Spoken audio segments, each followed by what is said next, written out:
Hello, fellow Amiga users. I'm Bill. I'm Anthony. And we are the Guru Meditation. Join us today in this vintage television studio to talk about a topic that is very appropriate for a vintage television studio. Right, because nothing speaks more to an Amiga person about vintage video and television production than Amiga Genlocks.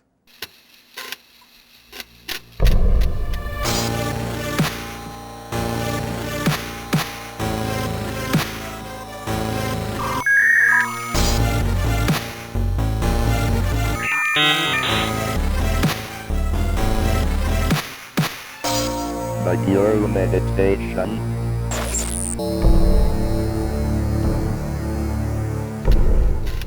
All right, Anthony, here we are in a vintage television studio. It's in the basement of Westchester Community College in Valhalla, New York. I mean, it doesn't get much more like public access looking than this. It's pretty awesome. No, definitely not. But this studio is near and dear to my heart because I basically grew up in the studio. My dad was the manager of the studio from like the late 70s or early 80s, all the way until now. Thanks, Dad, for letting us in here. And it basically was the foundation of my television career because I work in television now. It's what I do for a living. And most importantly, the foundation for your Guru career. And most importantly. And another cool thing about this studio is just in the room next door, they used to have about 5 Amiga 500 set up, connected to a RockGen. And they used to send a video signal to various CRT monitors that were placed throughout the campus. Now this was like high tech for the time. It was a high tech digital bulletin board. And it used to give information like, hey, football practice at 5 p.m. on a Wednesday, or chess club meeting 10 a.m. Saturday, be there. So it was a cool way to get information to the students. Right, and this was not an unusual use for the Amiga. It was used by major cable services as their preview channel to show you what would be on television. They were used by, the community bulletin board channels. It was used by channels that showed kind of personal ads, all kinds of uses. I know my local public access station always used to use Amigas because every now and then I would turn on the channel and there was a Guru meditation. And I was like, yes, Guru, they're using Amigas, baby. Yeah. Well, here we're the Guru. No one beats the Guru. But here we're talking about like Amiga and video and Genlocks, and like what exactly is a Genlock? Well, Genlock is short for generator locking. It's a device that takes multiple video sources and synchronizes them together, which is important because if you want to do any kind of cut, dissolve, or fade between them, if they're not synchronized, you're going to get a jump because they're not at the same scan. Now, once they're synchronized, you can do some cool stuff with them in the Amiga. Now, like the main thing that they were used for on the Amiga was essentially like video titling, right? So to explain this best, like think of Photoshop layers. So layer 0 would be a video source. It could be a video camera, most likely, or like a VHS tape, any composite video source. That would be layer 0 on the bottom. Then on the top, you have Amiga RGB, layer 1. And anything on the Amiga that was color 0 was transparent.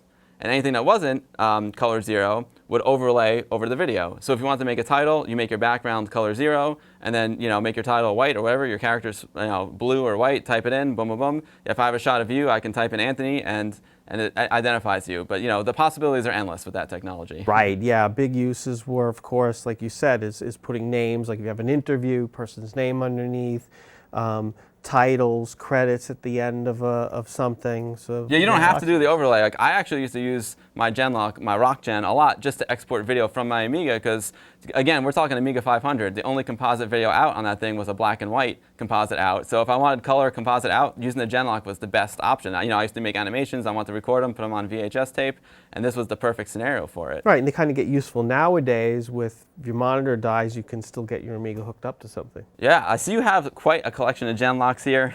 Well, it would not be an episode of the Guru if we didn't go into the barn and the bunker and get you a history of Genlocks from early on through the later days. I'll tell you what we're going to do, guys. I'm going to grab the camera, and I'm going to get up and close, and Anthony's going to give us a little tour of these Genlocks. Sounds good to me. All right, Anthony, I see quite the collection down here on this table. Why don't you give us a little tour? Well, in front of this spread, I feel kind of like Crazy Eddie, and my wife would say I'm insane. But here we have Genlocks from the beginning. We have here a Genlock from the very early days of the Amiga, and this is actually from Commodore, and it shows how even Commodore understood that the Amiga would have a big impact in video. This was designed for the Amiga 1000, hooked up to the RGB port, and it actually slid into a space underneath the machine. It has your RCAs for plugging in your composite sources, inputs and outputs. The interesting thing about this device is not just video, it actually has inputs and outputs for audio. So it'll actually mix audio as well as video. Then later on, of course, we have consumer devices, which were very inexpensive. You could easily afford this for your home. If you want to just do some video titling on movies, you know, your vacation films and all that stuff, or if you're just a kid wanted to play around with this stuff. So we have here an AmiGen from Memetics. Very simple devices. It's what is the hallmark of these consumer ones. You plug them into the RGB in, you have a pass-through for the monitor, you have the video in, you have a video out so you can record the output. Simple device, controlled by software, and very inexpensive. Then you have sort of getting to the prosumer, because you have like your RockGen. What differentiates these is you have some controls on the front. So you have these dials on the front that allow you to control it not just through software, but you can actually control your dissolves, your fades right from the device itself, without having to go into another program. Yeah, the RockGen is the one I had, man. It was a solid device for, you know, a pretty reasonable price, but, you know, the SuperGen is the one that I always drooled over. I think RockGen was around $300, $400, but SuperGen was, you know, up closer to $1,000. Right, and we have two SuperGens here. We don't have the first one, which was just called SuperGen. We have here, and that was a straight composite device, but it looked very similar to this one. Here you have a SuperGen 2000S. This was a board designed to go internal in the 2000.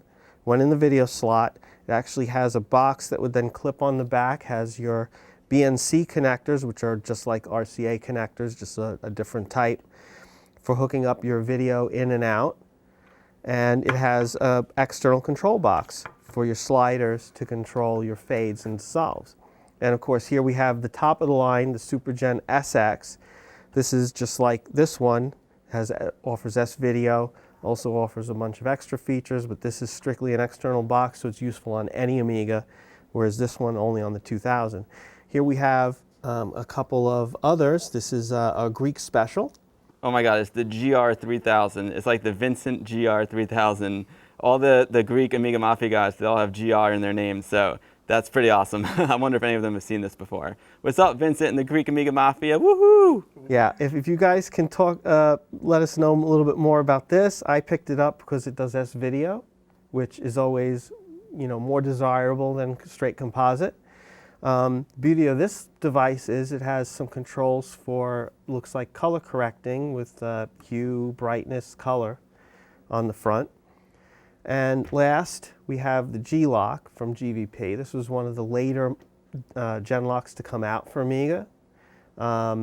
This is a nice external box, would plug in to the RGB port. It's got a 9-pin joystick connector, which would plug in for its controls. It does S-Video, which is neat. But the beauty of this one is it also has audio in and out. So it would also switch audio. And the amusing part is the original Genlock for the 1000 from Commodore is the same thing. It has an audio in and out, and actually has a fader, so you can select a mix of audio as well. So these two boxes are kind of like miniature video toasters. And that's the amusing thing, is the video toaster also can do Genlocking, and was often compared favorably with the SuperGen. All right, Anthony, thanks for that awesome tour. You're welcome. I had the RockGen, and let me tell you, that little sucker was awesome. But the one I always wanted, the one I always drooled over, the holy grail, the creme de la creme, was the SuperGen. So I think it's time to set this sucker up, and we'll show everyone the SuperGen in action. Yeah, let's bring this over to the 500 and hook her up. The beauty of an external Genlock is they're very easy to hook up to any model of Amiga. So first thing you want to do is unplug the Amiga, always safety first when you plug in anything into the machine. Now the Genlock plugs into the video port on the Amiga. The Amiga RGB out. And then we plug the Amiga's monitor into the output from the Genlock. And that's essentially just a pass-through, so you can see your Amiga and you can set all your titles up in your D-Paint, whatever. Yep. And now, for our purpose here, we're going to plug in this composite monitor to the output from the Genlock, although you might plug this into a videotape recorder or some other recording device. There we go. All right, so we've got our Amiga hooked up to the Genlock. Now there's still one piece of the puzzle missing. we need our video source that we're going to overlay the Amiga graphics onto. And I have the perfect thing right over here. We've got this vintage video camera, this vintage studio video camera. I'm going to wheel this sucker over, and I'm going to get a nice shot of you, Anthony, and we'll overlay some graphics over you. Now, I'm going to wheel this guy over. It's really heavy, and the pedestal, the pedestals might have seen better days, but you know what? They don't make them like they used to. That looks like it might have been made to mount an anti-aircraft gun or something. So we're going to move this over. I'm going to get a shot of you. Excellent. Now, I've got a BNC cable here. So I'm going to take the video out from this camera and plug it into our Genlock. Now, there is an umbilical cord that comes out of this camera that also sends a video signal into the control room, but we're just going to bypass that. We're going to go right into the video out on the side of the camera, plug it in there, and we're going to come over here and plug it into our composite input on the SuperGen. Voila. So now we have two sources going into the SuperGen. We have our Amiga 500. I'm going to fire up dpaint. We're going to do some titles with it. That's going to be our top layer. Our bottom layer is going to be the signal from that video camera, and then it's going to combine the two together and give us beautiful titles over an image of you. And the Amiga RGB monitor is here to monitor the pure Amiga RGB signal, and this composite monitor is going to show us our composite, ironically enough. So it'll show us our titles over the video source. All right, guys, time to do some genlocking. Now, just to recap, we've got our trusty Amiga 500 here with Amiga RGB out going into the SuperGen, and there's a pass-through so I can see what I'm doing here on the 1084 monitor. There's also another input coming into the SuperGen, and that's the vintage video camera over there with the shot of Anthony. Composite video out, standard def, baby, coming into the SuperGen. And now the SuperGen is going to combine the Amiga and the video camera, and it's going to send it to this monitor right here so we can see the results of our genlocking.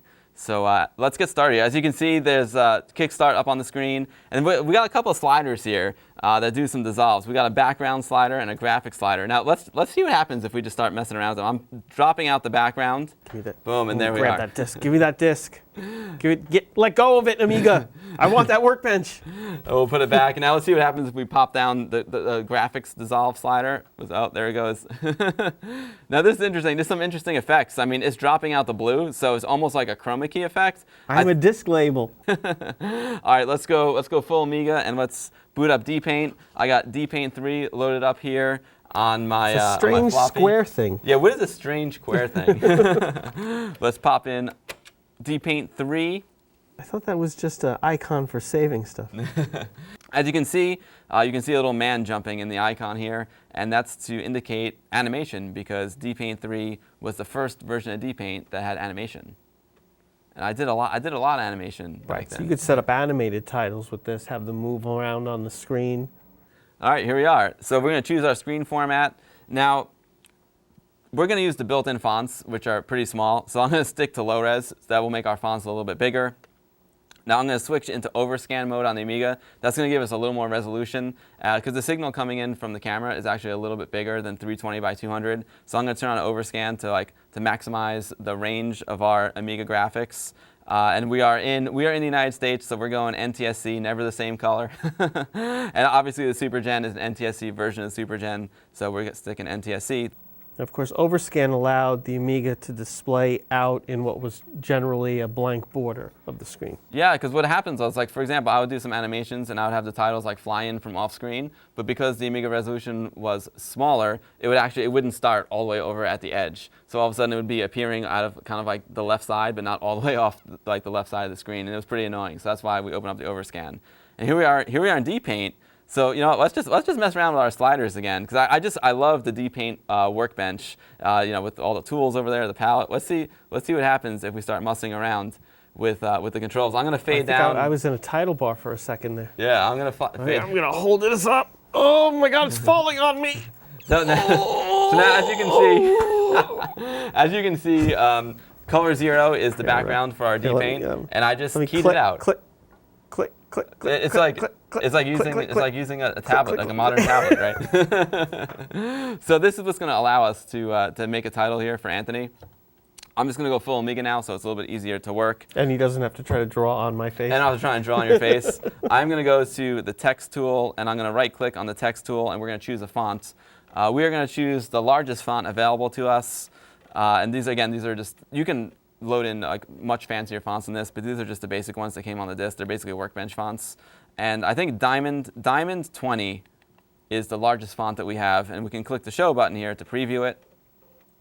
Unlike modern word processors where it shows you the preview as you're selecting it. Well, that looks good. That looks pretty good. I like it. I'm going to use white as the lettering for your name, so it'll be easy to see. And I can go here and just type your name. Anthony Becker. And now I'm going to pick it up as a brush so I can place it on the screen. Pick it up as a brush. Now guys, again over here on my palette, as you notice, I have color 0 as the backdrop. That is standard when you load up DPaint, but if you don't have color 0 as the backdrop, you can just go over here to your color palette and you can click on color 0 and just make sure everything is down to 0, and voila, you have color 0. Okay, good to go.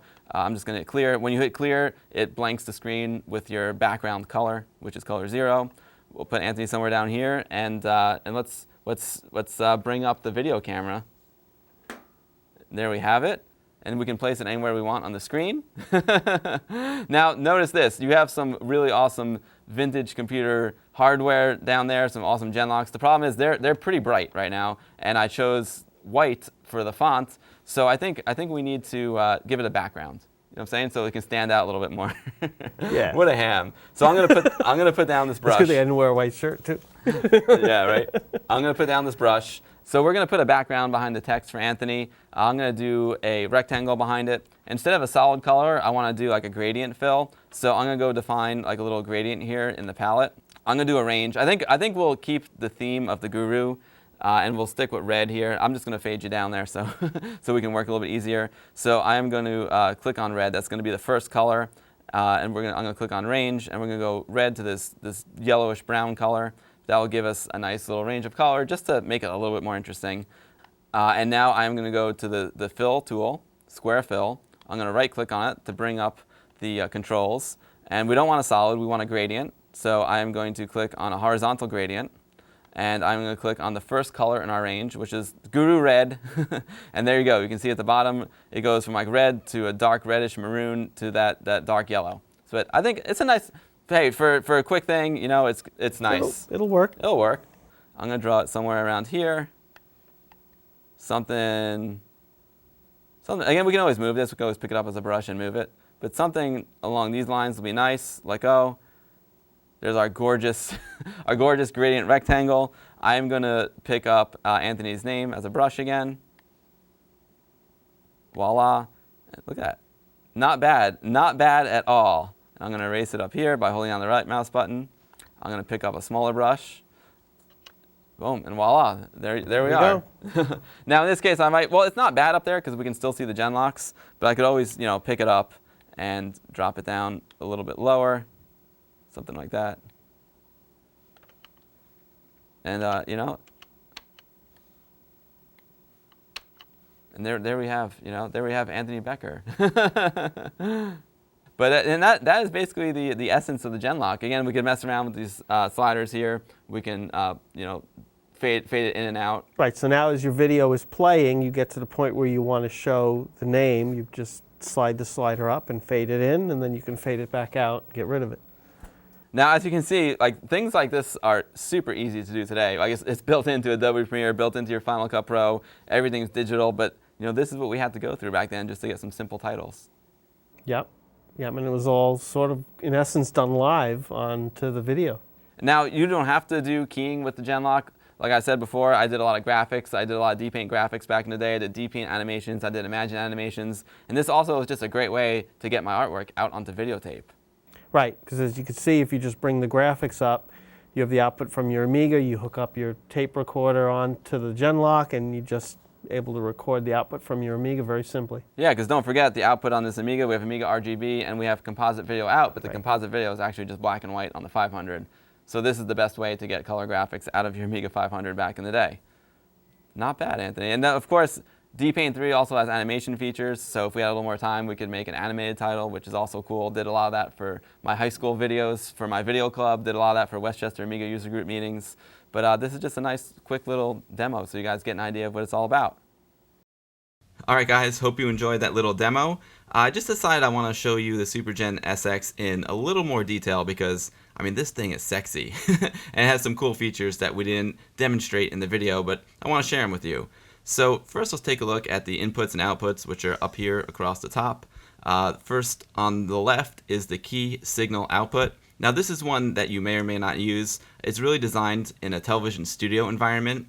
It's designed to connect the SupergenSX to a video switcher that you would have like in the control room of a TV studio. The key signal tells when the Amiga color 0 is present or not, and you can use it to key whatever you're doing with the Supergen over another video source with the switcher. So it's pretty cool, but it's actually a feature that I've never used, being that I've only used my Genlock in my bedroom. Moving right along, we have the RGB output. Now this is just an RGB pass-through, and you just connect the monitor, your Amiga RGB monitor, to this RGB output, and you can see it's kind of like hidden under this cable. This black cable here is permanently wired into the Supergen, and it's got an Amiga RGB connector on the end of it, and this is what you actually plug into the Amiga. So you actually plug this into the RGB output on your Amiga. That goes into the Supergen, and then the RGB connector underneath it goes to your Amiga monitor, and it's a pass-through, so you can monitor all of your Amiga graphics in RGB, which is really helpful. Moving right along, we have a connection for a remote control. Now this is not standard equipment with SupergenSX. It's something that you need to buy separately, so I don't have the remote. It would be neat to be able to control this remotely, especially if you have to mount your Supergen in a strange place, but something I never needed, but it's nice to know that it's available. Here's another quick note. There's also software that comes with the Supergen that allows you to control it via software on your Amiga. So that's pretty neat as well, but I've always used the Supergen just in its physical form, as you see here. I like to touch the buttons and the knobs. Moving right along, we have an S-video input. Now this would be the video source input, so whether it's a video camera like we use today, or a video source like a VHS deck or an S-video deck, this is the video that you are going to use as a background, and you're going to overlay the Amiga graphics over. And the cool thing about the SupergenSX is that it has this S-video input. S-video is also known as YC, and it separates the chroma and the luma, so it gives you better picture quality than regular old composite video. Speaking of composite video, next to that we have a composite input, which is essentially functions the same as the S-video input. It's your background video, again, whether it's the camera like we use today, or a VCR, or any source of video. And it's got a BNC connector, but it's composite video, which combines the entire video signal into one wire. So all of your chroma and luma are on the same wire. So it is slightly less quality than your S-video input, and you would use one or the other when you're using this configuration. Right next to the composite input, we have our composite output, which is the output of the Supergen. It can just be Amiga graphics all by itself, or it can be the video signal all by itself, or it can be your Amiga graphics composited over the video signal. And the composite output can be connected to a monitor, or it can be connected to a VCR if you want to record it, or nowadays you can connect it to a capture card and capture it like I did here with my Elgato Game Capture HD. So yeah, this output here is how you would capture whatever you do with the Supergen and your Amiga. And right next to that we have an S-video output, which again, it functions basically the same as the composite output, but it's a higher quality output signal using S-video instead of composite. Okay, moving right along to the top of the SupergenSX. In the upper left corner here, we have a power Genlock LED light. Now, when it's off, obviously it means power's off. When it's red, it means the power is on, but there's no external video present. When it's yellow, it means the power's on and external video is present, but it's not NTSC standard 525 lines. When it's green, it means the power's on with external NTSC video and the full 525 lines. So that's what we had today. We had green. Green means go. Green is good. Under that, we have a computer control LED. And when it's off, it means that these sliders, your background and your graphics sliders, are under manual control. And that's what we were doing today. I could slide these sliders up and down and control it this way. If the computer control LED is on, it would be red. And that means that these sliders are not functioning, and you can control them using the software that comes with the SuperGen on your Amiga. So you can use hotkeys to control your background and your graphics sliders as opposed to physically, manually moving them with your hand. Under the LED lights, we've got a series of push buttons, and starting with the top, we have an S-Video Select button. Now, all this does is activate the S-Video input on the SupergenSX. As you can see, there's the S-Video input up here. So if you want to use this S-Video input, you have to engage it by pressing down on that button.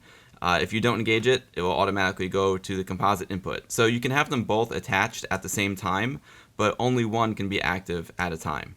Moving right along, we've got a Genlock Disable button, and that does exactly what it says. It just disables the Genlock, and it uses the Amiga RGB pass-through only, and the Genlock is not functioning.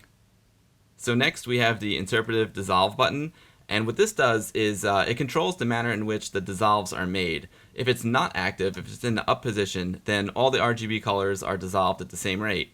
But if you push it in and activate it, then it makes the darker colors dissolve faster than the lighter ones as you bring the graphics down from 100% to 0%. So it's kind of a cool, it's not a linear effect, it's more of a logarithmic effect, and it's fun to play around with and see if it gives you the effect that you want depending on the range of colors you have in your image.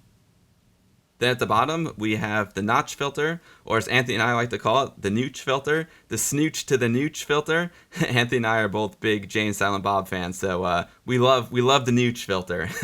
Now, what this does is when you activate it, it notches out frequencies that are at 3.58 megahertz, and sometimes you get some fringing when you're doing video titles. You get some fringing around the letters or the numbers, and sometimes you get a little bit of flickering, and that usually happens around 3.58 megahertz. So you can engage the notch filter, and sometimes this will help reduce that. Sometimes it won't. You just got to experiment. So last and certainly not least, we have our two sliders. On the left, we have our background slider, and on the right, we have our graphics slider. So the graphics slider controls all your colors from color register 1 through 31 if you're in OCS mode, and 1 through 255 in AGA mode. These are your titles, your graphics, whatever you're overlaying over the background video. When you have it at the top position like it is here, you have 100% graphics, 100% foreground colors, and 0% external video. And as you bring it down, you get to 100% external video and 0% graphics. So all the way at the bottom, you wouldn't see any of your titles, and as you bring it up, they would fade up. Speaking of color 0, that's exactly what this background slider does. It controls the amount of color 0 that you have. So all the way at the top, you have full color 0, and all the way at the bottom, it fades out your color 0 and exposes your video underneath. So at the top, you would actually see the black. So in this position here, you would just see full Amiga graphics, and as you bring the slider down, it would drop out color 0 and overlay your Amiga graphics over the background, because no more color 0. Alright guys, thanks so much for hanging out today. Hope you enjoyed that little journey down Amiga video memory lane. Hope you enjoyed hanging out in the vintage TV studio. I had a blast here today. I had a great time. We still have a lot more vintage Amiga video gear to bust out for you guys, lots more vintage Amiga hardware to bust out for you guys. So don't forget to subscribe if you want to see more of our videos. And we will see you on the next episode of the Guru Meditation.